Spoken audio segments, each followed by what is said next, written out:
Assalamualaikum warahmatullahi wabarakatuh. Kembali lagi bersama saya Sadam Kahfi dari kelas non-reguler semester 2 Fakultas Hukum Universitas Surya Kencana. Dengan NPM saya 7420121214.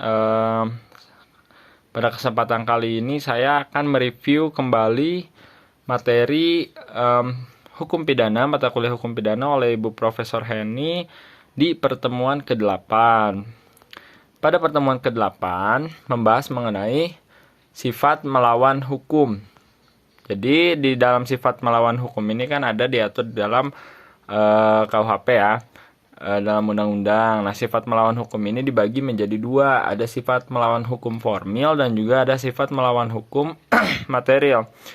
Nah, ada ciri dan definisi di sifat melawan hukum formil seperti itu. Di dalam hukum formil, bila melanggar hukum tercantum dalam undang-undang dan diberikan sanksi.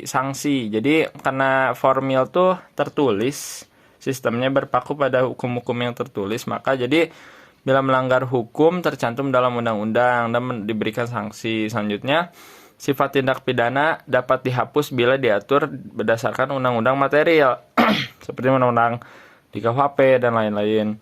Melawan hukum sama dengan melanggar undang-undang seperti itu. Contohnya pasal 340 KUHP mengenai regu tembak eksekutor. Dia melakukan suatu tindak pidana dengan membunuh yang akan dieksekusi, tetapi itu merupakan bagian dari tugas mereka, sudah dilindungi oleh undang-undang. Jadi dihapus tindak pidananya seperti itu. Dari berdasarkan kepada hukum tertulis. Nah, ada juga sifat melawan hukum material. Nah, kalau material ini kan berdasarkan tertulis dan tidak tertulis. Jadi cirinya adalah bukan hanya berdasarkan undang-undang tertulis saja, tapi berdasarkan asas-asas hukum yang tak tertulis gitu, living law.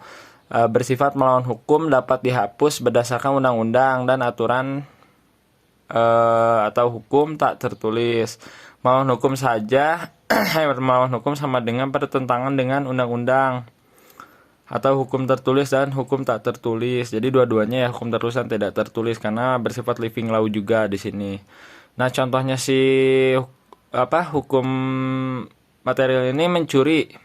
Itu mencuri meski tak diatur di dalam undang-undang tapi melanggar living law gitu. Mencurinya mencuri yang tidak didefinisikan di dalam undang-undang ya tentunya.